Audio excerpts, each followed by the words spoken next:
V tejto časti videonávodu by som vám chcela ukázať využitie paralelnej animácie. Takže zostrojím si kružnicu, na kružnici si zostrojím bod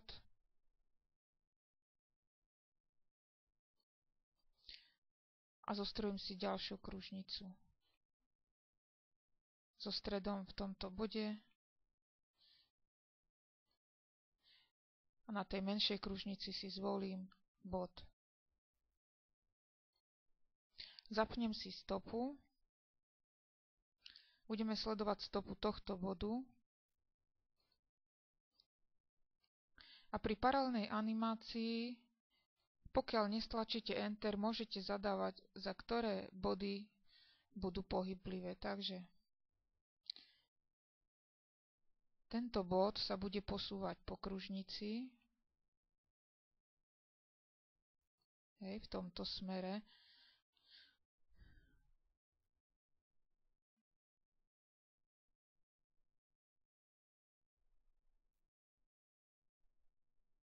A tento bod bude obiehať túto menšiu kružnicu. No, záleží aj smer, aj nastavenie tých pružín, stlačím Enter a vyjde nám nejaký útvar.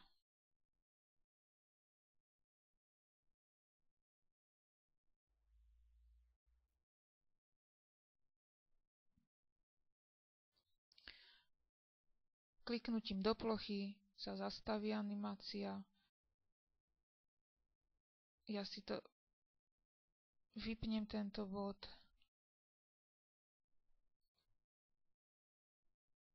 Stačí, že len posuniem, už nám to zmizne.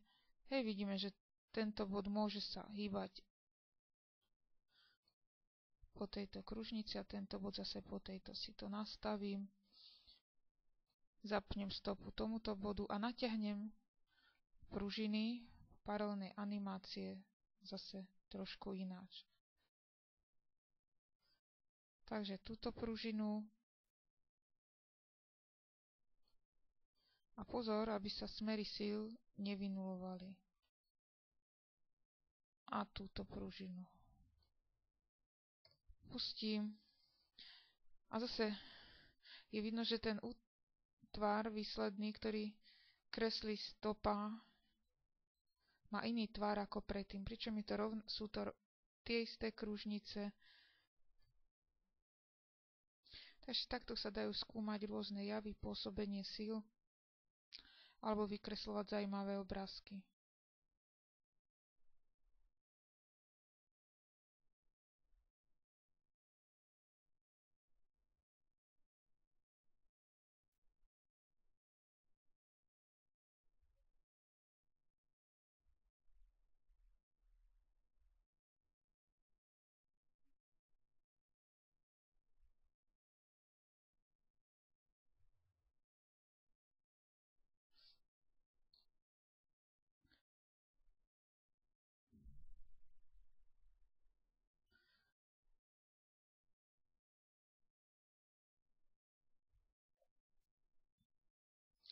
Takže nám vznikol takýto zaujímavý útvar.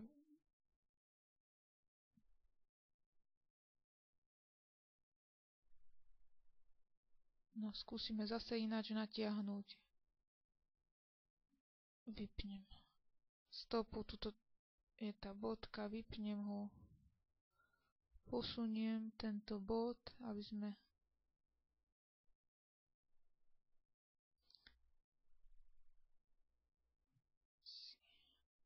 takže zapneme stopu, tento bod a paralelnú animáciu už posledný raz si teda tento bod pôjde po kružnici, ale tomuto bodu musíme natiahnuť väčšiu pružinu ešte, aby sa tie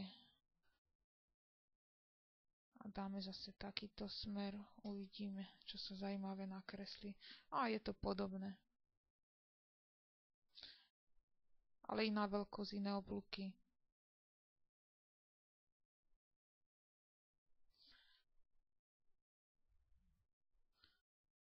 A celkom pekné. Dobre.